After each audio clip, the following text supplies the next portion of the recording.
அளவற்ற அருளாளனும் நிகரற்ற அன்புடையவனுமாகிய அல்லாஹுவின் பெயரால். ஓர் ஊரை அல்லாஹ் முன்னுதாரணமாக கூறுகிறான். அது நிம்மதியுடனும் அமைதியுடனும் இருந்தது.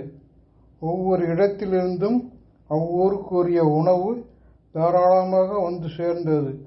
ஆனால் அவ்வூர் அல்லாஹுவின் அருட்கொடைகளுக்கு நன்றி மறந்தது.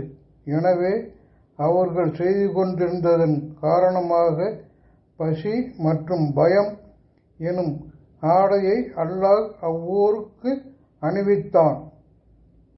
அவர்களிலிருந்தே அவர்களுக்கு தூதர் வந்தார். அவரை பொய்யரென கருதினர். அவர்கள் அநீதி இழைத்த நிலையில் வேதனை அவர்களை தாக்கியது.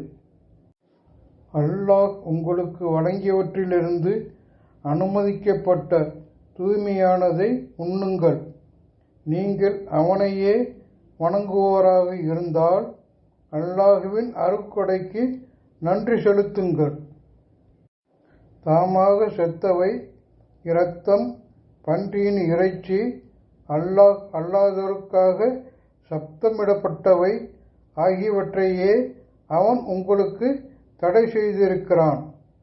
யார் வரம்பு மீறாதவராகவும் வழியச் செல்லாதவராகவும் நிர்பந்திக்கப்படுகிறாரோ அல்லாஹ் மன்னிப்பவன், நிகரற்ற அன்புடையோன்.